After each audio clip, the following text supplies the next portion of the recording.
What is up? Happy Friday. Welcome to another episode of Extra Brains. In fact, episode number 2.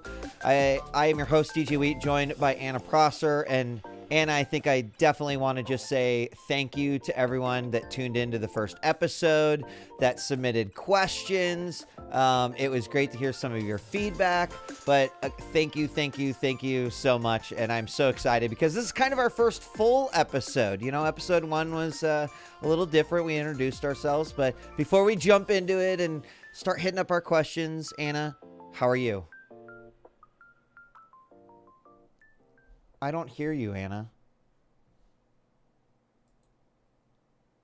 That's because I was muted like a true professional. I was so worried it was on my side. I was like, all right, Nope. I've got I'm pulling all the levers and I've got a pulley over here and it's okay. Man, Anna, episode 2 and I'm already making rookie mistakes. We can pretend like it never happened. Just Thank you. Rewind.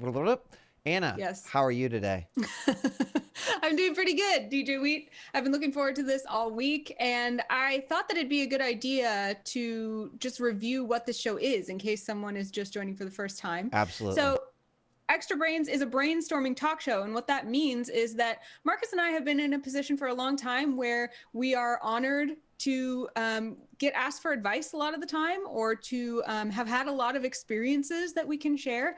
And so we thought, you know what, right now we all need to work together. And if there is any way that lending our brain power to you can help, then we would love to do that. So we have a submission form where you can submit long form questions. We got so many great ones, we won't be able to answer them all today. But if you don't see your question come up today, that doesn't mean we're not going to use it. It just maybe means that we want to plan it for a later episode. And we also have a live chat Q&A at the end. So if you have a question that you've just come up with, maybe it's a shorter one, maybe you think that it's something you don't need to put in the entire form, then we will be answering some of those at the end. And I also, I know this is a long one, djWHEAT, but I think it's really important, is that we do always want to acknowledge a couple things. One is that disclaimer that you saw at the beginning, which is that we are not mental health professionals. We can't offer any guidance there that should be given by a professional. And also we want to acknowledge that Marcus and I often are speaking from personal experience, and that our personal experiences are usually coming from a place of a certain privilege that we recognize. So we love it when you also give us the feedback of making sure that we remember that we're coming from a place of privilege. And we also want to put out there that we will maybe make mistakes based on that, and we're going to try to do our best not to. Absolutely. And I'm excited. I want to reinforce. So Anna, be honest, I didn't expect that on our first episode we would get as many phenomenal submissions as we got for questions. So I do want to throw it out there right away. If you don't see your question today, that doesn't mean that we chucked it in the garbage. Not at all. In fact, it was hard as we got in our production meeting this week to say, you know, what do we want to tackle this week? We are going to get to a lot of these questions. We encourage you to continue to submit. There could be situations where, you know, we might theme an episode based off of some of the questions that we get. But we promise you that we're going to get to a lot of them, and maybe not today, but in future episodes as well. So, you know, we got a couple minutes before we kind of kick off our first brainstorm. Can I just tell you a little bit about my week this week, Anna? Because you sure can. Yeah. So I got a chance to talk about it a little bit on this morning, but someone who we've worked with for a very long time, and the individual who hired me at Twitch, they announced their departure from the company. They've gone to take care of like some personal things and handling family.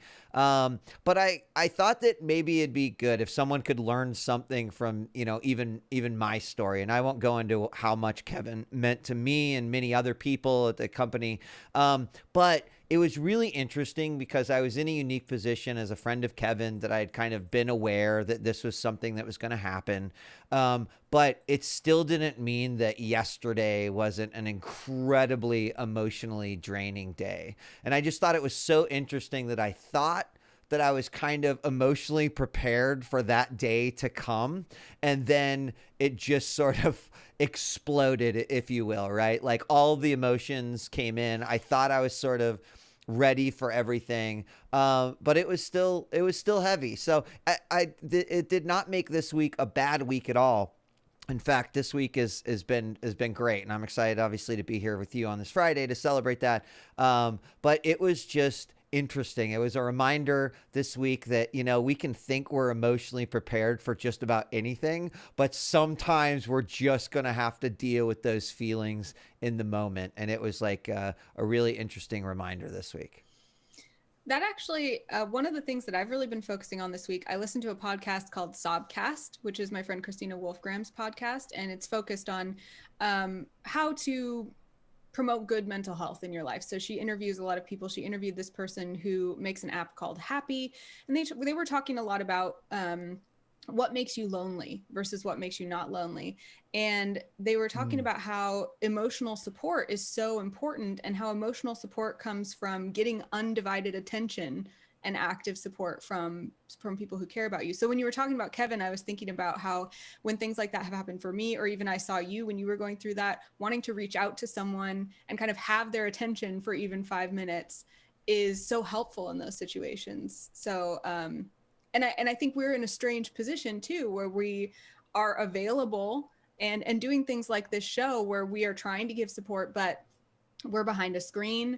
There's a lot of anonymity, and we can't, give quite that same emotional support. So it's had me thinking a lot about loneliness and about how I can actively try to call and offer like 5 minutes of undivided attention to people I care about, and see if that helps them. Yeah. Yeah. Anyway, I just wanted to share before we jumped into it. So, I mean, without further ado, should we jump in? And do you want to take brainstorm number 1? I feel like it's kind of appropriate if you did. Sure. All right. Yeah, we wanted to. Oh, go. Yeah. We wanted to kick off our first show with a little bit of a lighter question, because we want to remember that you can ask us anything, regardless of how silly, how serious, whatever. And I'm a huge Star Wars fan. We got one question about Star Wars already. The question is from Richard Kuglinski, and it says, on the topic of Star Wars, what is y'all's side you rock with? Light side or dark side? Or neither? You walk your own path like Boba Fett.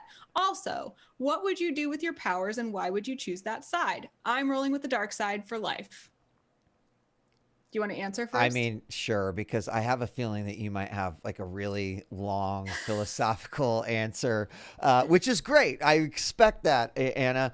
It's I love the question. Thank you, Richard. I feel like there's moments of my life where maybe I was walking the dark side. I don't mean I was necessarily an evil person, but maybe I was like yet to discover that good that was in me, which is a common theme in the entire Star Wars trilogies. But there's no doubt that like today, not just in look, but also in feeling and in attitude and in philosophy, I am a tried and true light side. I feel it more than ever this year, right? I have been trying to figure out how I can do more with what I have, and how I can reach more people and try to make a difference, and hopefully, bring some light, right, to the universe. So I just, I feel like light side is my go-to answer at this point in time. And to the question of, what would you do with your powers and why would you choose that side?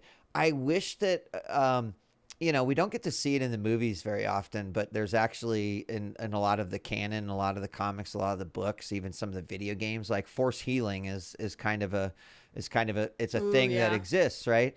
And I just wish, a lot of times I feel like we get a chance to heal by being together, by talking about, whether it's things here on Extra Brains or some of the other shows they do, and that it's helpful to kind of tackle some of the tough stuff. But it would be great to have the additional power to just take pain away. And, pain's important in our lives in a lot of different ways.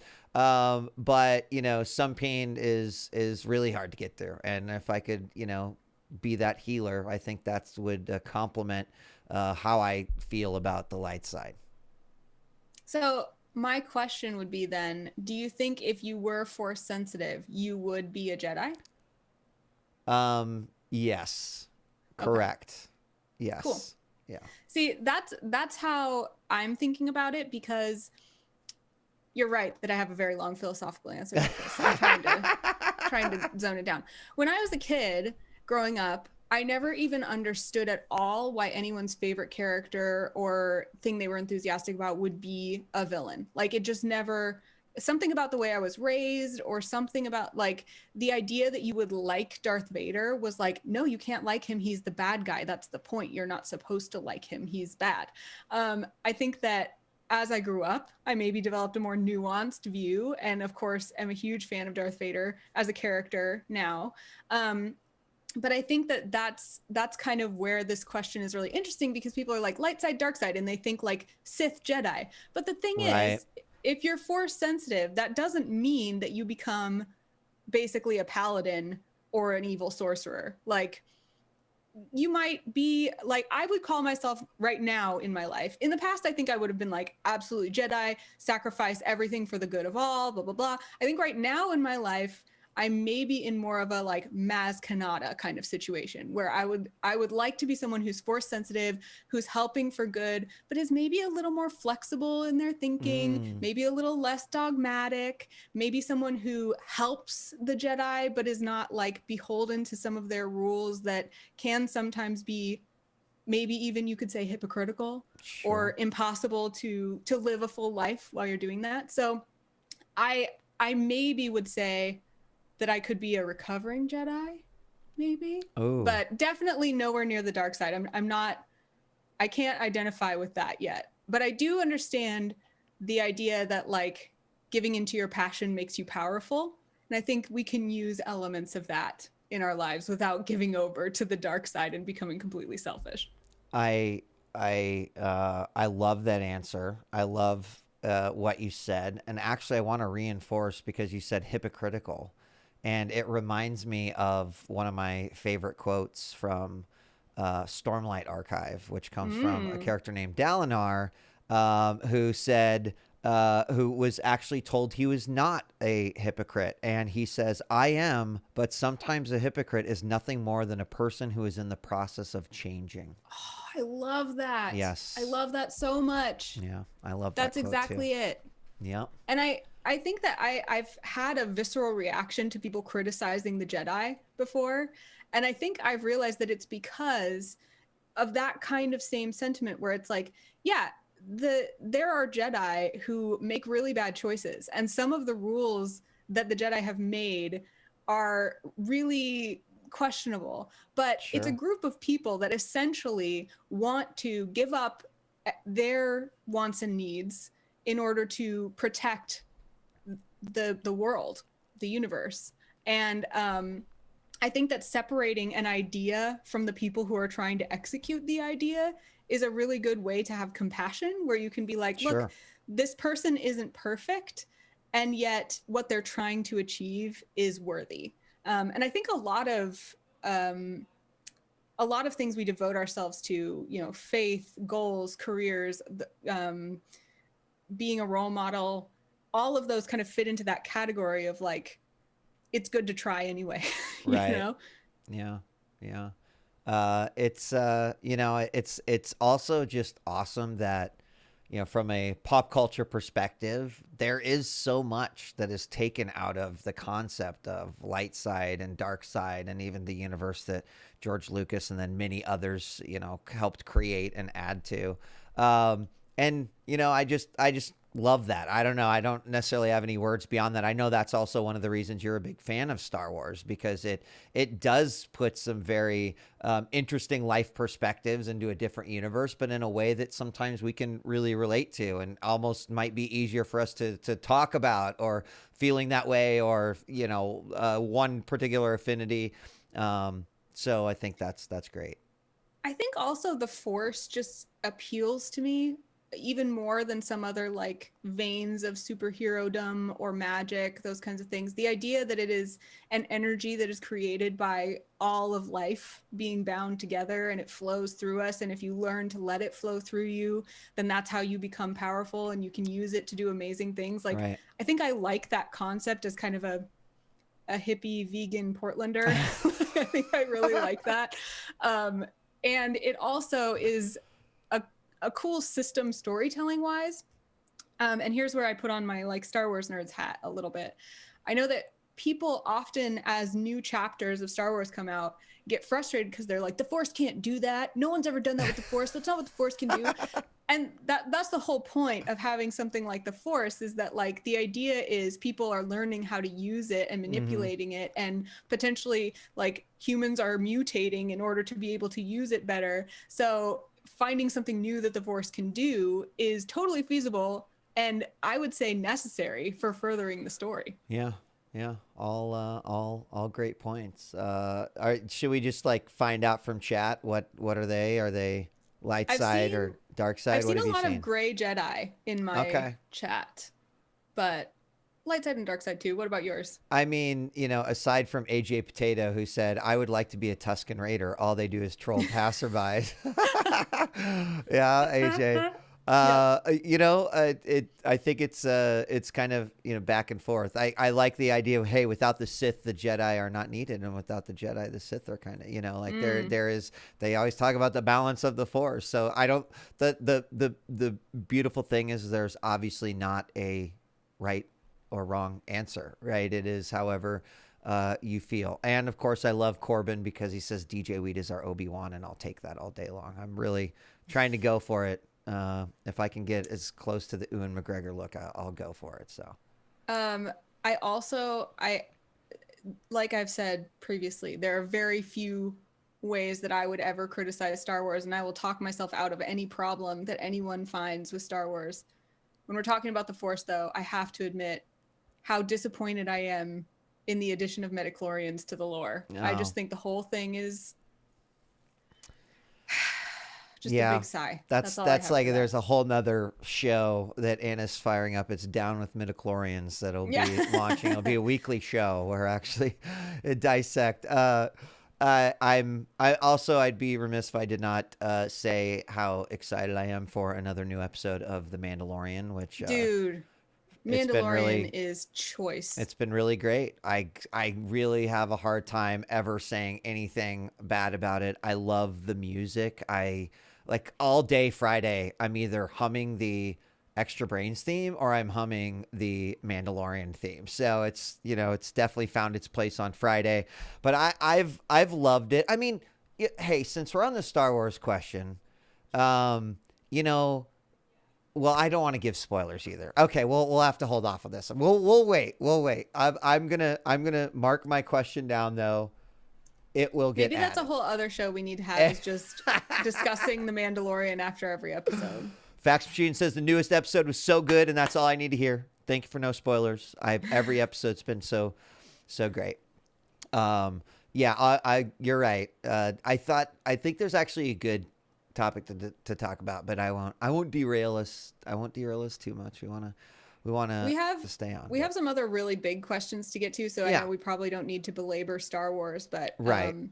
I think anytime we talk about fandom, when we're talking about brainstorming, I guess I want to zoom out a little bit and just talk about how important I think it is to be able to discuss fandoms with respect and levity, and and not to gatekeep. Yes. Because the Star Wars community, unfortunately, has become somewhat known for that, which I find extremely sad considering the context and the content of Star Wars itself. 100%, right? Like we should never be criticized for the things that we love, right? I mean, I think about some of my anime selects and people just are like, man, there's so much better anime you could watch. And it's like, I like to watch sports animes, or I like to watch animes about cooking. And you know, the fact of the matter is, like, fandom, and what makes it so special is that we each can be in love and passionate and excited about the things that we do love. And there's nothing more crushing, and I've had it happen even with people who I really respect, and I'm like, I'm sad that you have like gave me shit for loving Stormlight so much, right? Because of your own views on it, or saying that you're okay with the final 3 Star Wars movies because of, and I just feel like it's so counterproductive to fanboy or fandom. Like we can celebrate together even if we don't necessarily like the same things, and eventually we're going to find that there's one thing that we do love. But I completely agree, and I hope that just becomes like one of those unwritten rules on the show. Try to always try to always just nail that point. It's important.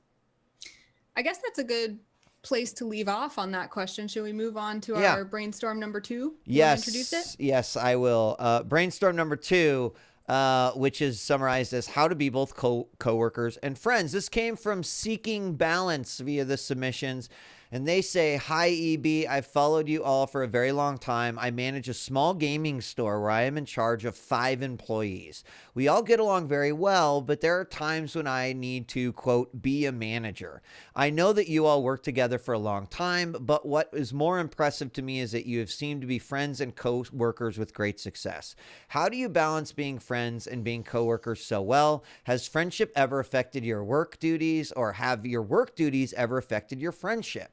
Sometimes I think to myself, being only a manager might be easier than being friends and a manager. I would love to hear your insight." Do you want to kick it off, or can I say one thing and then maybe kick it off to you? As someone who has been managing for a very long time, the one thing I want to tell Seeking Balance is that I think they've discovered something about their management style that I think is really special. And it's a management style that I believe in. And that is a management style of, there's 2 ways to be a manager, essentially. There is a taskmaster, and there is sort of a manager who is truly there with you, right? Can empathize with the job that you're doing, isn't afraid to hop in and get involved with different things. And of course, the manager role can change a lot depending on the type of role. So I'm talking specifically from my experiences. But I am a manager who wears my heart on my sleeve, who, wants to make sure that, everyone is definitely happy, will go out of their way to see if we can resolve any issues that might be making them unhappy. And if I could be friends with every single one of my employees, I would do that, because I think it makes for a better working relationship than it being like, you do this one and you handle this work and you do that and you do this, and I'll be in my office and I'll see you doing paperwork and whatnot. So I just wanted to point out before we kind of open up the discussion is that Seeking Balance, I think you're a really unique manager. And in my experience, you are the type of manager that already is my favorite type of manager. I would much rather have a manager who is willing to connect with me on a human and emotional level than a manager that just wants to be a taskmaster. Dude, this kind of question is so deep in my geekdom. Like, this is the stuff I love to talk about. And I think there's so many facets to this. So I want to agree with Marcus. This is such a great question, and it speaks well to you that you want to be both a good friend and a manager. I think one of the best things to do when you're setting out to try to be both of those things is try to figure out what the boundaries of those 2 relationships are. Like, what does a friend mean to you? Is it somebody who you can talk to casually? Is it somebody that you reveal personal information about yourself to? Is it someone you consider a confidant? Because it might be that you want to be on friendly terms with these people, but you don't necessarily want to be friends, depending on what that means to you. That's fair. And the same thing with manager.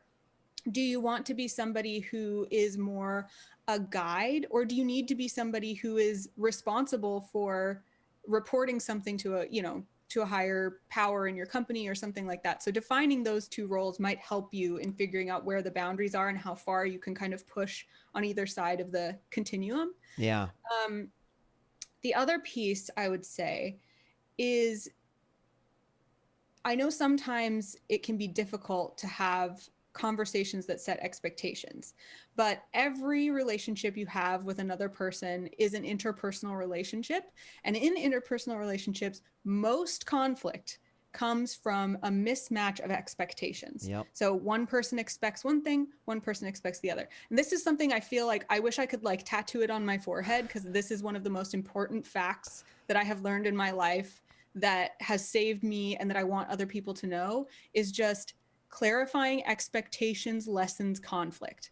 So I would say if you want to be both friends and coworkers, one of the most important things that I think Marcus and I consistently did was sitting down and actively asking each other what expectations were and expressing our expectations even when it was difficult. And that was a process that took a while. I mean, it's something where it's like a little bit and then a little bit and then a lot, to the point where I could come to Marcus crying and yelling and that was fine. That wouldn't have been appropriate right away. You know, there was a trust that was built there. So one of the best things I think you could do if you want to be friends with your coworkers is proactively sit down with them and say, I really enjoy being your friend.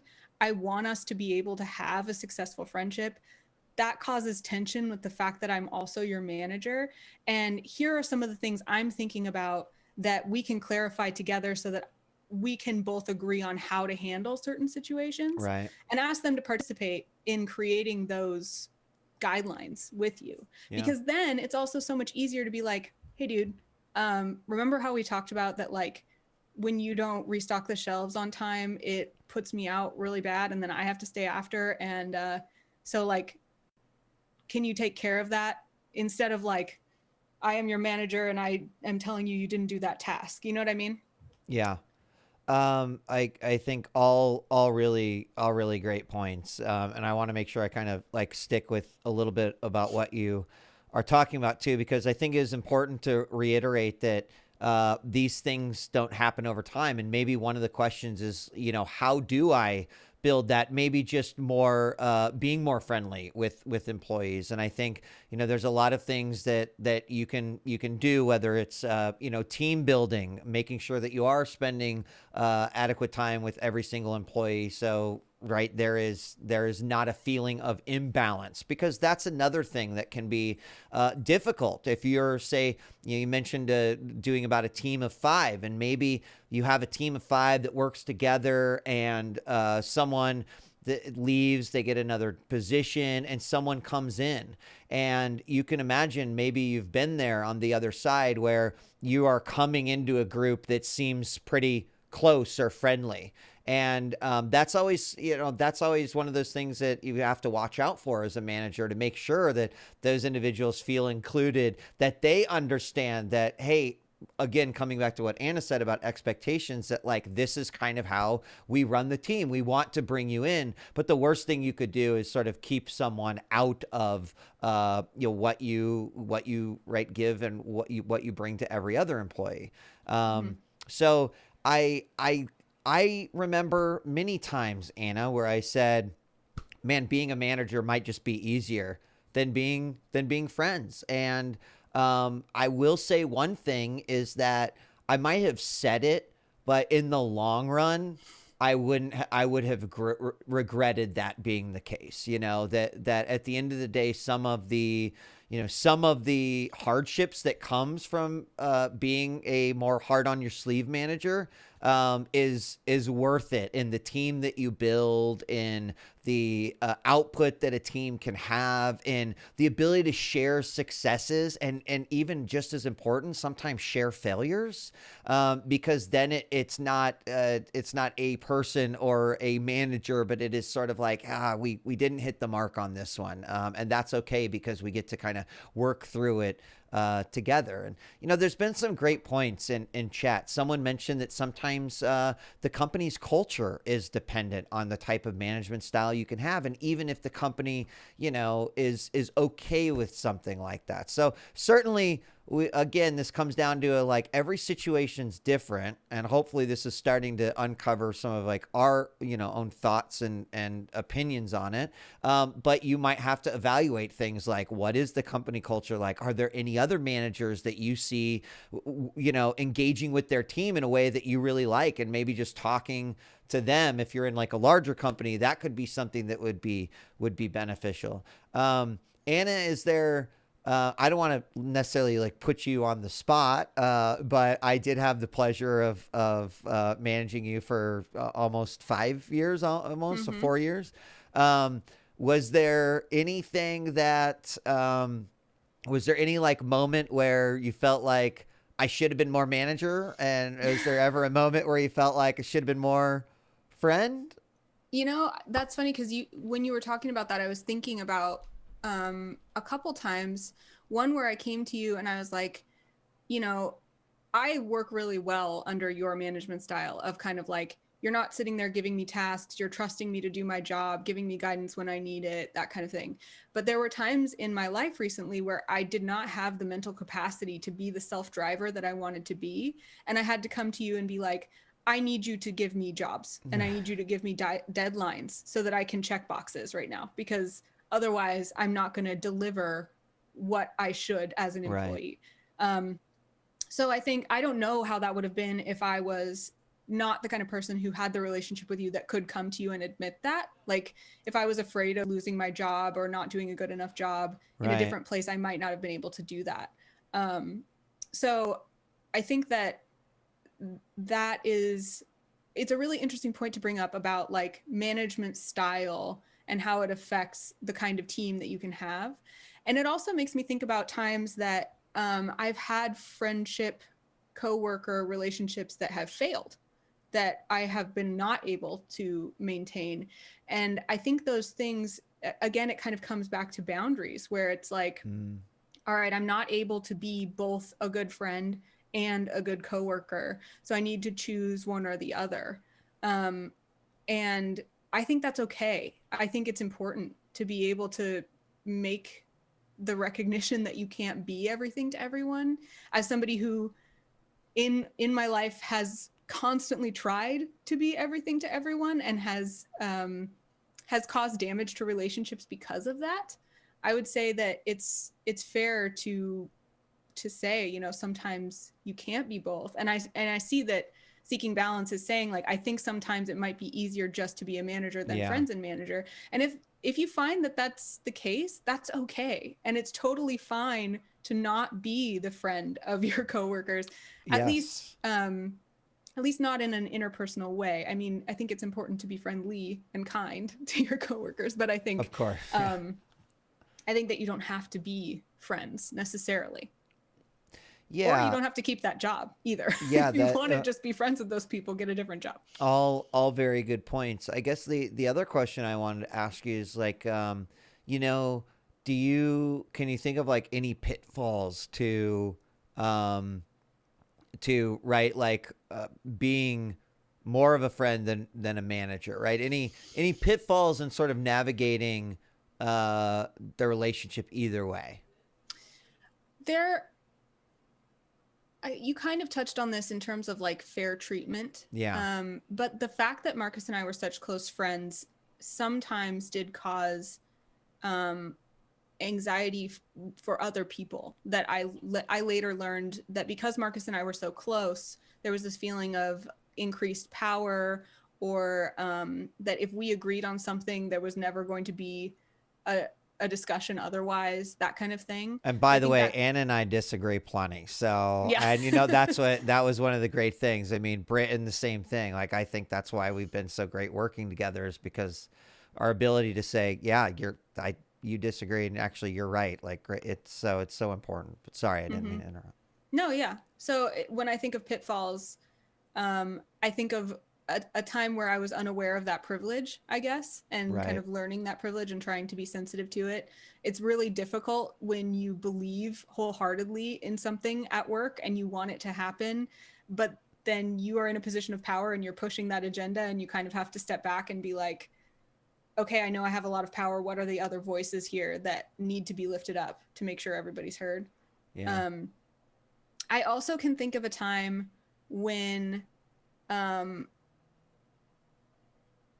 I felt like your management style fit me very well, but didn't fit some of my coworkers very well.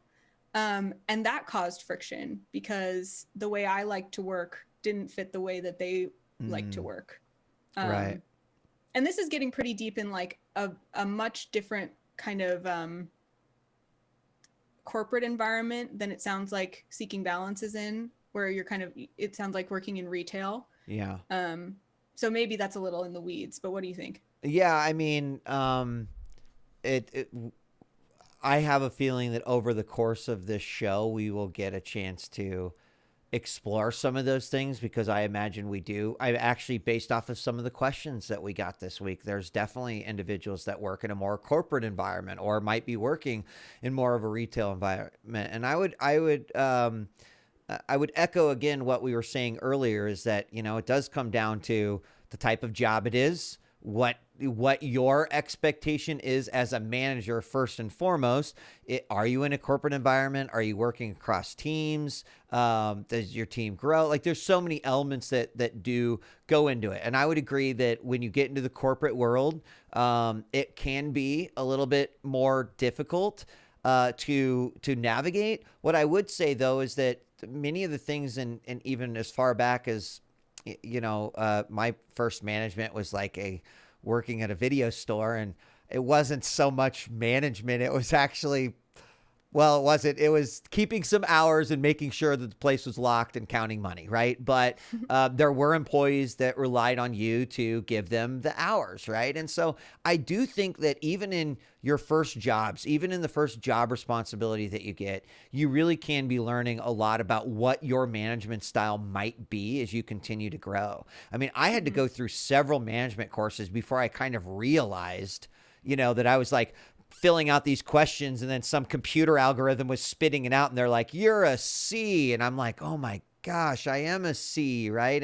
And that was actually great, because that helped me lean into what I felt I was really good at, but be more cognizant of, how or where I might have been weaker based off of how other employees rated. Again, going into like the corporate, like there's a lot of different measurement tools that you might experience over the life of your career. But what I would say is that this type of management, or thinking about management even in a retail store situation like this, is going to prepare you for whatever management challenges, right, that you might face. And not saying it's going to solve everything for you, but you get a chance, right? I would say that there's practice that goes into being a manager. I feel like, when I was in Twitch Studios, like that was probably the pinnacle of really understanding myself as a manager, understanding what the company was expecting from me. Sometimes those things didn't always align, and that's a whole nother issue to talk about. But more importantly, if I hadn't had all these other jobs, if I hadn't gone through all these other experiences, I don't know that I would have been able to be the manager that I felt like I needed to be during like the 3 years specifically at studios. So there's something to think about. And I've rambled. So is there anything else that you want to talk about? I do want to give some concrete tips of like, here are some communication techniques that you can use. I'll save those for the end. One thing I saw in chat from Loveless was talking about how it can be difficult when there's a power imbalance, like a manager and managed, but it can also be difficult when it's two people who are basically in the same post or competing for a promotion or something like that. And I've definitely been in a situation like that where I look back, and Loveless mentioned that in situations like that, it really shows if someone's a true friend or not. And I think I was in a situation like that where I chose to prop the other person up because I believed in them. They were my friend. I felt like it was the right thing to do. When they might stumble, I would kind of make up for it for them. And that person ended up being promoted over me. And that felt really unfair because I felt like I had kind of done more than my share of the work. But I don't think it made me regret being the good friend that I was to them, because I think if I had let them fail and then gotten the promotion, at least at that point in my life, I would have felt bad about that. Especially if I hadn't communicated it to them. It'd be a whole nother thing if I was like, hey, I really want this promotion and I love you, but I'm just going to do my work and I'm going to let you do yours. And that's where it's going to be. Then it would have been different. But I think that's a really interesting thing to think about, is like, which do you prioritize? Because it doesn't necessarily, it's not always better to be a friend first. And it's not always better to put your own career first. It just depends on who the friend is and what your goals are and what your value system is, I think. So I think that introspection, I'm huge on stepping back and even writing down your priorities and boundaries and thinking about them before you go into the situations again. Would you feel comfortable asking a question that came from my chat from Richard? It says, are you still friends with that person, Anna? That particular person, no, but that wasn't the reason. Got it. Okay. Yeah. There are a few friends that I have been coworkers and friends with that eventually I've not been friends with anymore, but usually it wasn't because well, I guess I have lost a friend before because of the work, where we couldn't be coworkers and friends, and the being coworkers ruined our friendship. I think that has happened to me. Yeah. Hopefully, well, I want to get to your tips. Do you have any other? I think you're kind of going there anyway, but yeah. Let me give the concrete tips. Okay. It should be obvious just that I'm putting communication at the forefront. The more you can communicate, the more you're sharing expectations, the less you'll have conflict, the better. I think one of the best tips is to be able to describe your thought processes in a way that creates empathy. So coming to someone and saying, hi, I have a lot to do today, and I don't have time to do that task that is your responsibility. So I need to ask you to do it because I won't be able to get it done, is a good way to express, like, I'm not just trying to like get on you or like boss you around. I'm trying to tell you why I need you to do that thing in a way that we can get on the same team and kind of be on the same page. Creating common ground is super important. And that's what I would say is my second tip, is find ways to create common ground in a way that makes people feel like you're on the same team. So I find that a lot of times paraphrasing what you think their experience might be is a really good way to do that. For example, dude, I hate scrubbing the toilet so much. I know it's like the worst job ever, but like someone's got to do it. I'm sorry, I have to ask you to do it. Can you go take care of it? You know, that at least lets them know that you can understand how crappy a situation is. Yeah. Or even if it's not quite that crappy, even if it's like, man, I always forget to sign out on my timesheet and I have such a hard time with it, but like, I have to ask you to try harder to do it too, even though it's really hard, you know. Creating, again, a common ground and kind of putting yourself on a human level at the same level as them. Even if on a career level, you're at a higher level, on a human level, you can be the same. Yeah. And then the final one is,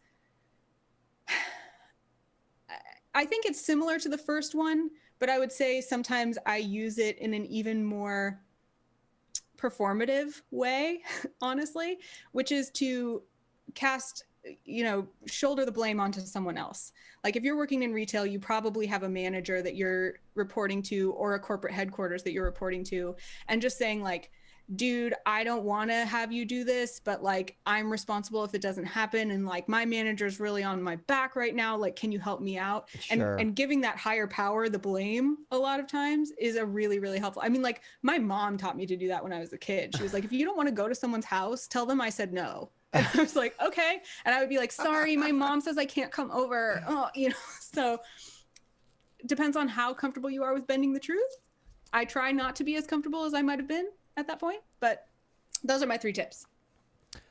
Those are great. Those are great tips. You know, the other thing I would throw out there is just to anyone, for many, management is something that individuals aspire to do right out of college or early on, or maybe they, you know, work a little bit in high school and in college. They're like, I really enjoy doing this. There are some, you know, great resources out there. One thing that is certain is like, I feel like I have learned more from my managers over time than I have from, like, say, a book. I tend to do much better in sort of the management classes where we can role play and we can do a lot of stuff like that. I had some trouble learning, you know, management from kind of a from books, but there is one book, and I'm gonna have to look it up because I'm literally right now drawing a blank, and it is it is a book about highly effective teams. And that was always something that I was that was my quest to build is highly effective teams. So I'm going to make sure I find it, put it in chat. It was actually Aaron Hassel who was like, you need to read this book. It's really good. And maybe I can even you're like, how could it be that good, Wheat, if you don't even remember the name of it? Yes, Culture Code. Thank you. Oh, yeah. I asked you to read it, didn't I, Britt? All right. I think I said, hey, you should all read this. Thank you. Culture Code is the name of the book. And maybe even I can bring it up. That is really funny. That's why I have good friends to rely on there. I also have a book to recommend, but I wanted to address Gamaran in my chat. Reminded me that I forgot what I think is actually probably the best tip, more than the 3 I already said, and I'm embarrassed that I forgot it. Gamaran said that they're having trouble with someone and trying to get them to do a task, and they said the task isn't that hard and they keep avoiding it. In that situation, it might not help to be like, oh yeah, man, this is so hard for me too, because it might not be, and that might sound condescending or not be truthful. So I think what I try to always employ, which I can't believe that I didn't bring this up first, is asking as many questions as possible. So when it comes to that, being like, hey, your job is to wipe down the counters every hour, and I've noticed you haven't been doing it. What's keeping you from doing that? And asking them to tell you what the barrier is, because if there is no reason, then they have to admit, like, I guess I just have to try harder. And then you didn't have to say it. Yeah. But if there is a reason that they're not able to do it, like my other tasks take too long and I can't prioritize that one, then as a manager, that's really important information for you to know and to act on. And then that gives you the opportunity to say, like, I want to help you get those tasks done. How can I help you and provide you the resources to do that? So I would say asking questions is my number one tip. Yeah. And then I do have a book too. Did you want to talk more about Culture Code? No, I honestly, all I want to say about Culture Code is that if you are, I think that is very much geared towards, right. One of the key pillars in the Culture Code is vulnerability. And I think just in general, there's a lot of people who might not want to include that in their own management style. But there's some really phenomenal examples of like basketball coaches and, even like Pixar is used as one of the examples of how important some of the things they do. Anyway, it's a great book if you are asking yourself these types of questions and really want to create like a highly successful group. I have a book like that called Leadership and Self-Deception, Getting Outside the Box, which is a very, very long name for a book. But I have read it 3 times over the course of my adult life. I revisit it every few years to just get the concepts back in my head. And the concepts are at their base pretty similar, empathy, vulnerability, those kinds of things, but it gives a lot of real-time examples and tells a lot of stories and kind of presents it almost as a novel. So if you're somebody who has trouble reading like dry business books, then this is a really good one because it reads more like a story and it teaches you how to be a great manager while being also an empathetic and helpful human. And I think that's really the core of what you're talking about. It absolutely is. And I'll type the name in the chat. Okay, great. And we'll make sure in the VODs and the description that we link those books out. So excellent. Yeah. That was all right. We probably need to move on to our next question. We do probably need to move on to our next question because we definitely want to leave plenty of time for live Q&A. And that's probably a good time to remind individuals that we will do live Q&A. And if you're interested in figuring out like, how do I submit? Well, I'm gonna throw it up here real quick. We aren't taking questions quite yet, but if you want to submit for our Q&A after our third question, submit questions in chat using a bracket, a Q, a bracket, and then just asking your question. And our wonderful Producer Brit is going to be catching those and throwing them up for us to talk about. Anything you'd like that we can answer within the time allotted, or maybe it's relevant to the things that we've discussed today. And do you want to take us into our third brainstorm? Yes. All right. This awesome. one is a great one to kind of end on as we go into into the weekend and next week. This one comes from Helping in Houston. And the question is, I'm very blessed to have been very successful in pandemic, but I want to do what I can to help those who have been impacted the hardest. What do you see as the areas where we can get the most bang for the buck in helping the hardest hit? I love this question. I think it's so awesome to be recognizing where your strengths lie and how you can use them to help other people. And then also thinking about how you can maximize the impact that you're making. Do you want to start, djWHEAT? I mean, yeah, I know that we've got a couple resources that we looked into, and we could show those in a moment. You know, I got a chance to ask Dr. Joanne this morning, and you know, she gave some thoughts, everything from, you know, one of the things that she said is probably one of the most effective sort of things in the medical community is just a handwritten thank you note. And I know that seems really crazy, but you know, she says that when she meets with doctors on a weekly basis, especially those working on the front line, that so many times what they are experiencing is the absolute worst of it. The things that we hear about in the media, but we don't see a whole lot of, right? And you could imagine working ER nurse or a doctor and just kind of like grinding through, you know, some of the scenes that they describe that are happening in our hospitals. And she says more than anything, they want you to wear a mask. That's what they want more than anything. But B, she says that the things that, you know, like a simple 12-pack of Coke that was dropped off or a box of Snickers have made so many people happy. Just they have something like in between what they are dealing with themselves, but that a handwritten note was one of the most popular things in terms of like, what have people done for you over the course of this, that just says, hey, I'm taking the time out to tell you how much the work that you are doing means to me. So the reason I bring that up first, Anna, is because there might not be individuals right now that are blessed, but there's probably individuals that want to do as much as they can, right? And it's just a reminder that sometimes that is more than any currency or any food or any other thing that you might be able to provide. So I would start with that. The other thing, sorry, go ahead. Just if you're going to talk more, I think. No, go ahead. You're right that there's a financial side that we'll get to later, but I had other ideas too of things that may not be financial, but go ahead, finish. Before. No, that was all I wanted to, you know, just all I wanted. The only other side I'd say to set up our brainstorm is that, you know, sometimes when you want to help, you feel like I wish I could help everyone. And the fact of the matter is that we can't. And that's a lot of times why we will donate to a charity, or, you know, we will be a part of this campaign, or we'll do this.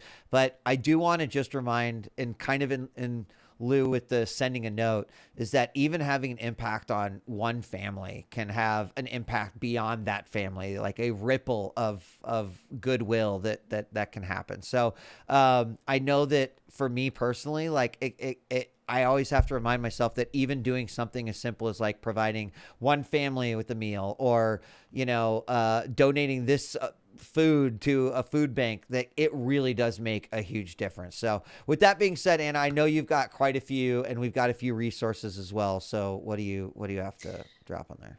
Well, I was thinking along the same lines as you about, you know, how can we think about making an impact that's not just necessarily how many dollars can I give to something, which we will talk about what to do with dollars too. But when I hear, you know, I've been blessed in the pandemic, whether that means financially, or maybe you have a really safe place to live, or maybe you are a very healthy individual that's probably not at high risk, those kinds of things, they give you powers and resources you can share. And one of those is time. So you could use that time to volunteer. There's lots of organizations that need help feeding people or distributing supplies or helping with testing, whatever it is. They need a lot of volunteers right now. And there are also things you can do like using your voice to spread awareness. If maybe you are immunocompromised and you can't go somewhere and volunteer and that's not safe for you, spending the time to create messages to share with your social networks, with your family, getting the word out about either resources that they can use to help themselves or about ways that they can keep themselves safe or that they can educate themselves about the pandemic. Those are really helpful things too. Anna, what? Where do I find places to volunteer? Well, let me scroll in our chat to where we put that down. Oh, well, I can bring it up right now. I thought you were gonna. No, go ahead. Bring it up. Okay. Well, this is just one of the resources that Anna had found, and it's Volunteer Match. Yeah. Yeah. Yeah, and that's a cool website where you can just kind of put in your area and where people can post volunteer opportunities that are around in that area. So if you have never volunteered before, or you don't know where to start, or you want to know what kind of opportunities are out there, the thing is, Brit brought this up, our producer, which I thought was so wise. She was saying that everyone in the pandemic is hard hit, and that includes all charities, not just pandemic related charities, because they need people to volunteer and they have less volunteers because of the pandemic. So almost any charity that you care about, volunteering for them right now or donating to them right now will be a help to people hit hard by the pandemic, if that makes sense. It absolutely makes sense. Yeah. And this is you can really drill down on this site. I did take a look at it. You can look specifically if you are looking. COVID is a filter right now. If you're looking for health or in education, because there's a lot going on, as you can imagine, with the way that the schools are right now. So really great, broken down, really easy to find. But I thank you for that resource, Britt. And on the same vein, just to finish talking about time, because I do think time and money are often related. So even if we're talking about being financially successful, that probably means you have a little more disposable time as well. And if you use that time to support someone individually, interpersonally, I think that's also really valuable right now. Yeah. Because being hit by the pandemic, a lot of us are very isolated. A lot of us don't have the support systems or the distractions that we usually do. And so like I was talking about at the beginning of the episode, giving undivided attention to someone, even if it's just to ask how they're doing or give them some encouragement, I think is also a really valuable use of time right now. 100%. The other resource that we talked about, and Brit is the champion of resources because she's like, I think this one is great. And it works somewhat similarly to the volunteer search. And this one is called Charity Navigator. What's unique about Charity Navigator is they have a rating system so that you can see, right, if I donate money to this charity, how is that being used? How is it going to help individuals? But for anyone who's interested, you can go to Charity Navigator and click on the advanced next to the search. And then from here, you can go down and type in your city, and let's just say Chicago today. And then you can submit, and it'll show you all the different charities that you can look at in, say, the Chicago area, or if you wanted to drill down by your own area code. And, I think a lot of people right now are thinking about not only the frontline workers, but also the millions of Americans who do not have jobs right now, right? And I don't, I want to take Americans off because I don't know if Charity Navigator works outside of the U.S., but I would imagine there's probably a resource available to find charities in your area, and that might be one of the best ways to kind of go about it is to, go to your favorite search engine and just look those things up. But I think a lot of it comes down to too, like, how do you, what would make you feel good about the food you're donating or the money you are donating. I know for me, like the frontline workers are a very big deal. I think, what they are going through right now is things that they're going to have to hold on to for for a long time. And you know, there's some charities that focus on helping them with like mental health resources, or right, nonprofits that will give them the resources they need to deal with what will inevitably be you know, issues that they might work through in the future, or even right now.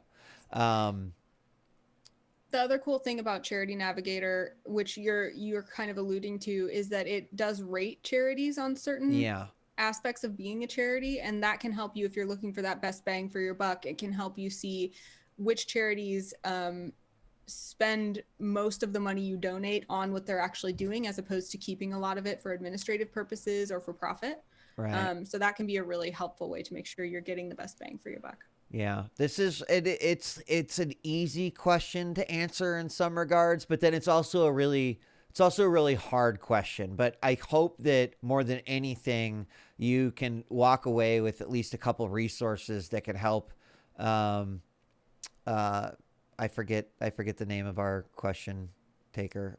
Helping in Houston. Helping in Houston. That yeah. Helping in Houston can you know, walk away with and think about, right? That might give them a bit more to think about, and the best way. But I think this is a super thoughtful question, Anna, and I'm, you know, I have one more. Yeah. For ways you can use financial success or abundance of resources. We're coming up on holiday season, and a lot of people are suffering from hunger. A lot of people may not have the finances they would like to be able to provide a special holiday for their children. So one of the cool ways that you can support people specifically around the holidays is a lot of places have adopt a family programs, where you might be able to be connected with a family in need and provide things like a holiday meal, maybe even a run of meals, maybe presents for the kids, those kinds of things. I had a friend growing up who was in one of these programs, and it provided a really special Christmas for them. And I've always thought that being able to do that would be a really fulfilling bang for your buck situation. So if you want to look into that in the US, at least, contacting Toys for Tots in your area, or Salvation Army, both have those kind of programs. But if you also just search like adopt a family, or if you just happen to know a family and you want to say like, hey, I want to sponsor your Christmas, if that's appropriate, then that's another way. Yeah. It's just already awesome to think that someone watching the show is asking these types of questions. And please keep on being awesome helping in Houston, because I think that's incredible to have that feeling. And you know, many of us ask right now, like, what can we do? And there are so many different ways to help. And that in and of itself might be overwhelming.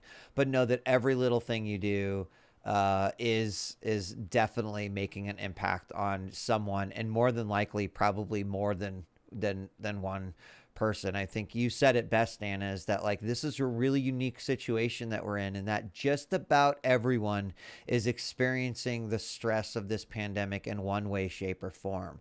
As a result, the things that we do, whether it is our, you know, closest friends, our family, or maybe even people that we have never even met yet, creating those ripples that, you know, get paid forward in and of themselves, and, you know, might make school that much easier to deal with if you're helping a family who has young children. There's just, I don't know. I'm just really proud of helping in Houston for asking this question and you know, going through with that attitude. It's really great.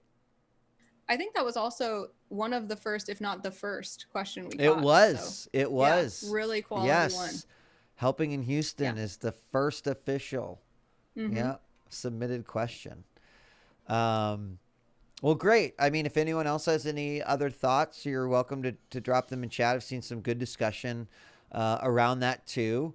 Do you want to hop into live Q&A? Producer Brit is also in chat, and I think, as always, Brit has amazing insight to say. And I wanted to read. She said, also good to remember that we accomplish more together. So put yourself out there and see if there are ways to work together with your friends and family to provide support for your communities. Absolutely. Love that. I love All right. that. I think we're ready to get into live Q&A. I've seen some good questions in chat. Boom. One came up already. and my screen is smaller than it usually is, so I actually can't read that. Hold on, I'm gonna look at. I've got it open right now. This one is from Thadir, Anna, and it reads, "How do you handle the cultural difference between the approach in COVID?" It is also a very interesting what we can learn from each other. European speaking here, by the way. First and foremost, thank you for your question. I do talk a lot about COVID, and one of the things that has been really fascinating to me is I've done quite a bit of COVID content over the last 8 months, is to go back to what I just said, is that this is not something that is isolated to the United States or to Germany or to Southeast Asia or, any country that you can throw out there, right? Everyone's kind of experiencing this on one way, shape, or form. And as a result, we are seeing cultural differences a lot. Some of those cultural differences are in mask wearing. Some of those cultural differences are in what people are upset about in terms of what gets closed. Some of them have to do with people being completely fine with lockdowns. But certainly, I thought earlier in the pandemic, Anna, that the cultural differences would be beneficial to us as a planet, because I would like to think that when we see someone doing something right, that could be a great adoption for how we would handle it. Unfortunately, I think what this really showed me is that common sense doesn't always win that battle. That, everything from the cultural differences to political differences to religious differences can all play a part in how a country might react. And believe it or not, I think that this is going to inform us a lot in the future, right? This is something that we are going to learn so much about. So as far as how do I handle the cultural difference between the approach in COVID, I try to be aware of what everyone is doing, right? I don't necessarily, I mean, I have my own beliefs and thoughts and the guidelines and what I, personally go, but like, I'll give you an example, Anna. I find mask wearing to be, like a very confusing thing to me, as in I wear masks. I have been to, I've been traveling for 15 years. I've been to Korea and Japan and, Australia, all where wearing masks is a very common thing. And as you can see in many of these countries, they actually have, right, much better results than we have. So, I personally just try to be aware of those differences. And, I hope that we can learn from those differences. I don't know if there's anything that I can personally do other than be very headstrong in what I believe is going to be the safest for me, my friends, and my family, and try to make sure that I'm educating my friends and me and my family. What do you think? Yeah, Britt also mentioned that there are a few more questions like this that have been submitted about especially how to talk to family members, especially when you're worried about them or if they are promoting theories that you think are harmful or that are not true. And that's a really interesting question that I've tried to listen a lot about that, because I recognize that generally I am, again, in a pretty privileged position. I'm used to generally people listening to me, generally being in a family that will listen to me, and also having an extensive education in communication that makes me approach problems in kind of a rhetorical way. So the way that I would approach it, I guess, I also want to put out there is a privileged way that doesn't mean to be like the only way, because I think sometimes when we're like, this is the only way you should approach conflict, you should always be nice, you should always be calm, and you should always blah, blah, blah. Sometimes the person who's speaking doesn't have the luxury of being calm because it affects them so deeply that they need to express those emotions. And they may not be able to do it in a very structured or, productive, quote unquote, way. But it's really important to listen to what people are saying more than how they are saying it. So I want to put that one out first before I talk about how I would talk to my family, Sure. because this is just how I would. I come from a background of education and communication. So my degree is in speech communication and in rhetoric, which specifically deals a lot with debate. Mm-hmm. So my perspective on those kinds of conversations is that it is a benefit to me to be able to stay calm and use debating techniques to try to get that person to realize on their own that their position might be, in my view, flawed.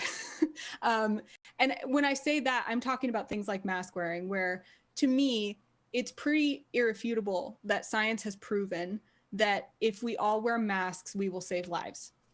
And I can cite resources that I have found there, and I can point out ways that I think mask wearing has not been an inconvenience to me. And I can do that in a way that then puts the burden of proof on them to say, okay, explain to me why those lives don't matter. Explain to me why wearing a mask is such an inconvenience to you. Explain to me why you don't believe this scientist. And putting the burden of proof on another person is one of the most effective ways to win a debate, in my opinion.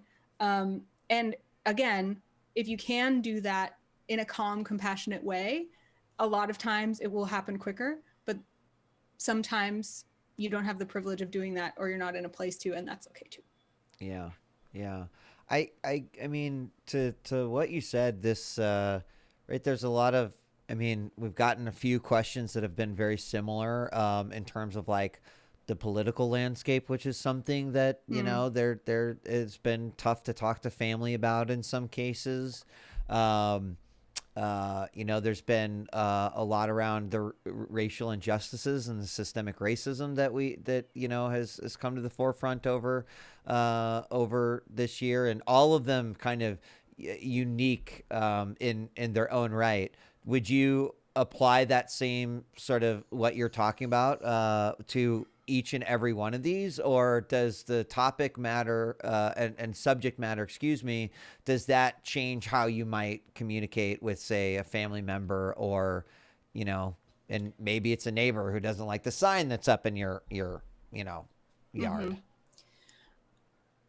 This is exactly what I'm thinking about when I'm thinking about how I should not be treated as an authority on this, because I can only come from my white woman perspective.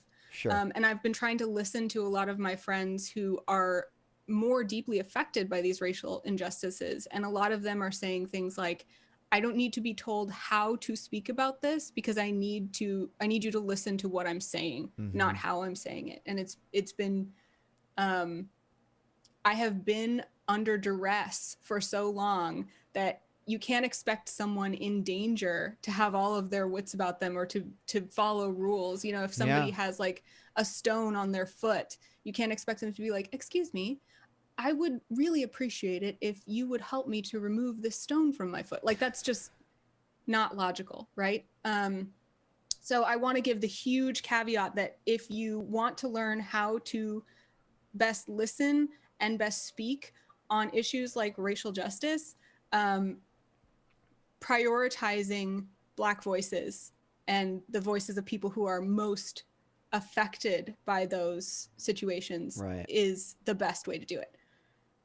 All of that said, for me, having those conversations, I do approach them in a similar way, because my brain thinks and has been taught that if I can approach those as an academic debate, or use the techniques that I have learned in academic debate, I will usually be able to reach those people where they are, because a lot of times people who are talking about racial injustice and not listening to the right voices or holding views that are oppressive are usually thinking about it in an academic way, and that's the problem. So getting them to engage in an academic way and then pointing out the humanity of the situation and getting them to engage with the humanity by meeting them where they are is something that I have personally found success with. If you can tell, I'm really nervous about giving advice about this, because I think it's something that, like, From a communication standpoint, I recommend evaluating the situation and using the most effective technique to engage and change minds that's possible. From a human perspective, I recommend prioritizing taking care of yourself and others.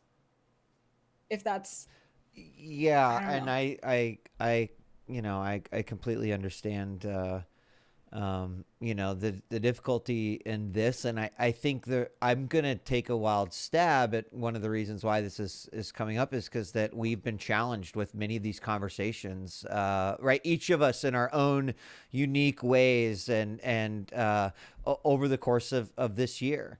So I want to say, I wish there was like a definitive answer that just like this is how you do it. At the end of the day, it's also inherently the nature of us as humans. I think this way. I think this way. Have the conversation. Sometimes there's not a conversation that can be had. And specifically when I say that, I do want to say. From the family part, right? Like that's been something I've struggled with.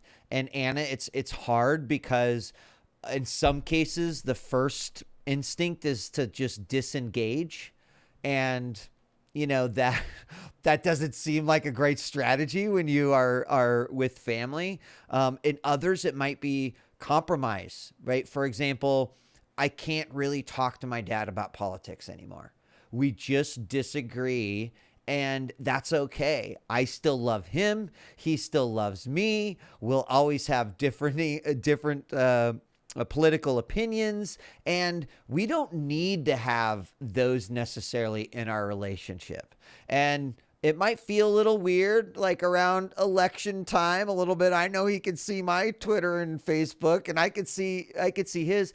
But the family part to me is and I think you kind of said it, prioritize sort of, yourself and your family and that. And I don't know if that's kind of what you meant in that, but I guess when I hear that, I want to prioritize the relationship that I have. So I disengage. And I know we did get several different perspectives on this. So hopefully it's at least opened up for people to kind of to think about.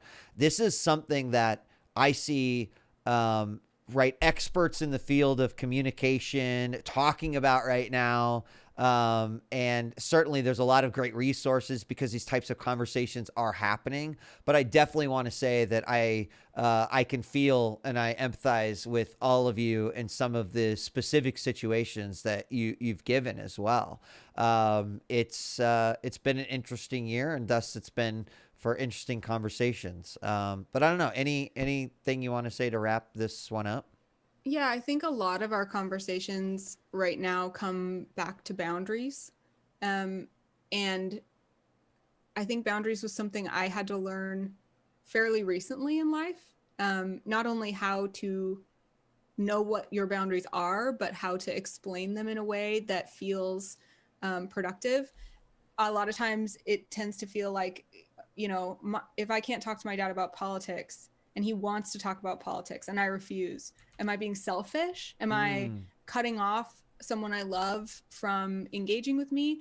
And what I have learned about boundaries is that communicating them and enforcing them usually enhances relationships because it helps you, again, express expectations and set them. So saying something like, hey, you know what? If we can't agree that even one person dying is an unacceptable loss, then I right. don't think that I can talk about this anymore.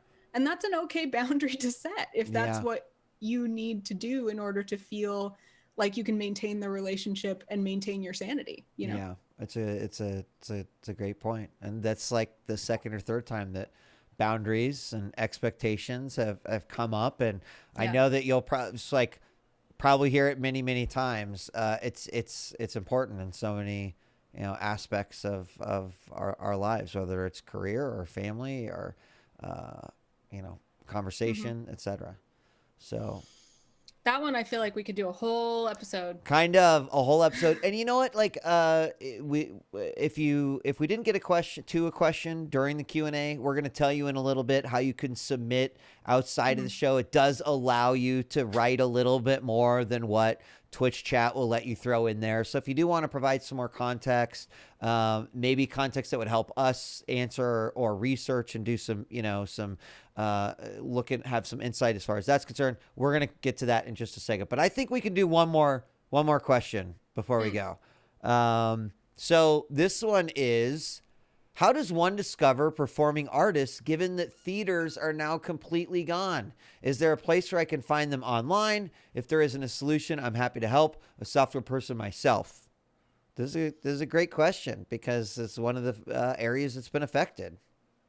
Yeah, I'm curious because I would love to see any solution to this. So if there's a solution that you already have, please share it in chat. If you're saying that you would love to build a solution, I encourage you, the more the better. But it looks like Brit actually provided us a really good resource in chat. I'm assuming that came from Brit. Yeah, Brit. Yeah, I can bring it up too. Yeah.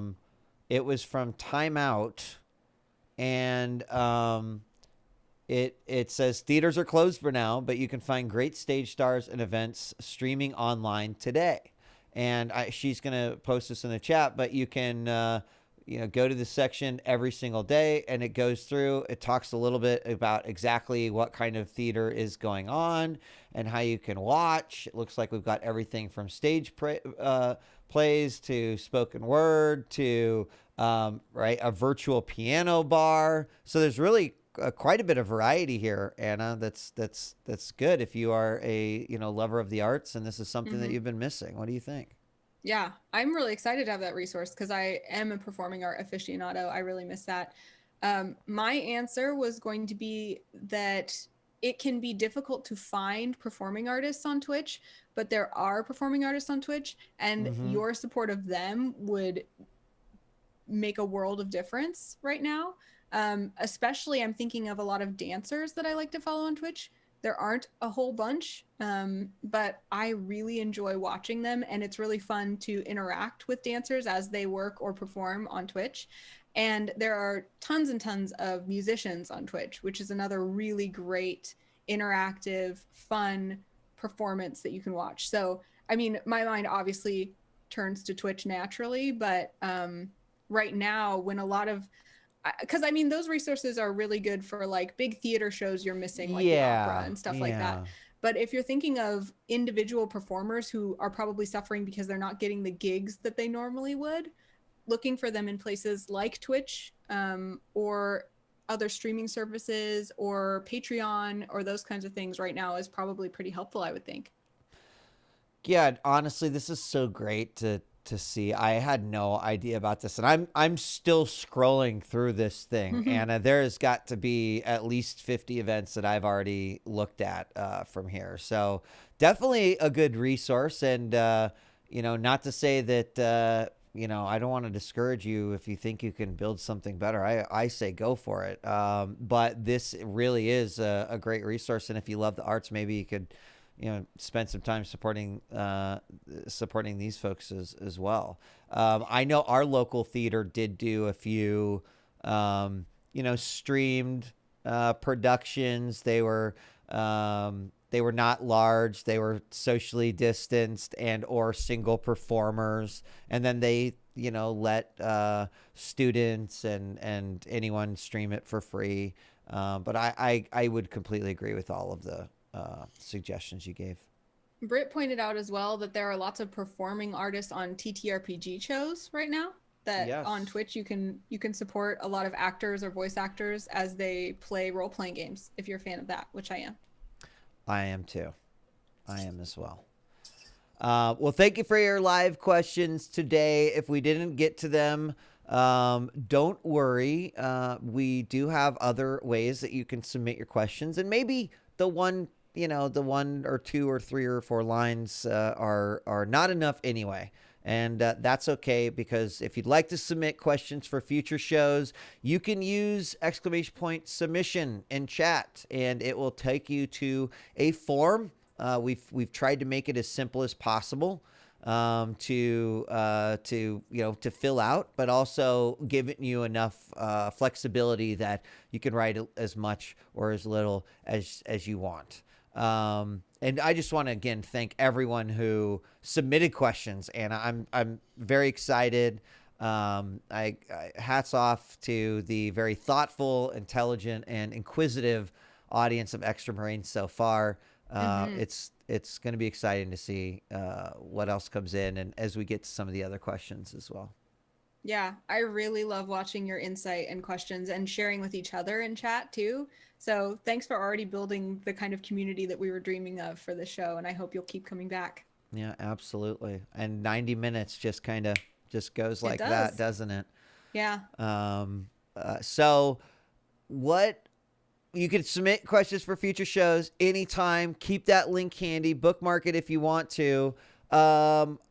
Next week is a holiday here in the U.S. And I believe we're going to have a show, though. Accurate? Yes. Can we talk about what we're going to do? Or... we haven't cleared with our special guest whether or not it's okay to announce yet. You're right. I'm sure that they would be fine with it, but at least maybe in vagaries, we can talk about what's happening next week. Sure. Whenever there's a holiday or kind of a special event, we're going to try to do a little bit of a special event on the show. Next. It has been cleared in chat. It is cleared. Good. Great. Awesome. Well... That's as good as a signature, Cody. Look at this guy with style. Yeah. So Evoli in chat is our friend Cody Connors. And he will be coming on as a special guest next week to discuss with us, because our show actually is going to fall exactly on, I want to make sure I get the name right, Native American Heritage Day. So Cody is going to talk to us a lot about a little bit of the history of what it feels like to be a Native American in America today. He has some amazing insights. I love watching his Instagram as he learns a new language and tries to share that with his daughter. It's really, really cool. I'm so excited about what Cody's going to talk to us about, and hopefully also give us some insight on how we can best engage with Native American communities in the U.S. And if you're not in the U.S., hopefully this can also give you some thoughts about how to engage with Indigenous communities in your area as well. Yeah. Thank you very much, Cody. Looking forward to that, and hopefully starting a Extra Brains tradition and doing special shows around the holidays. Now, there's a couple holidays that will fall in December. So when we get to December, we'll talk about how we're going to navigate through all of that. But unfortunately, today's brainstorming session must come to a close, Anna. And I hope and encourage everyone out there to help others brainstorm. Maybe a family member or a friend is, always be willing to lend them your extra brain. Any final thoughts, Anna, as we close today's show?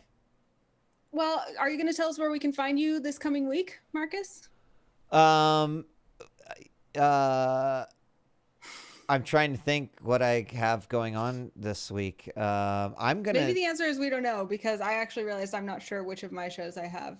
Yeah, I don't know either. I will be here next Friday. I could tell you that much. And probably I will do some morning streaming, where you can find me over on djWHEAT. I do want to give a shout out to the Lupos. Today they announced their this season's Build Against Cancer, and myself, Bloody Faster, Jordan Fisher, and of course Ben Lupo, Dr. Lupo, are going to be hosting his 24-hour charity. I believe that is on the 19th and going into the 20th of December. I'm very excited. I love the Lupos, like they're an extension of my family, and big fan, obviously, of St. Jude. So I'm excited for that. And it just got announced today. So if you want to go over to Lupo's Twitter and make sure that people know that this is happening, I would appreciate that.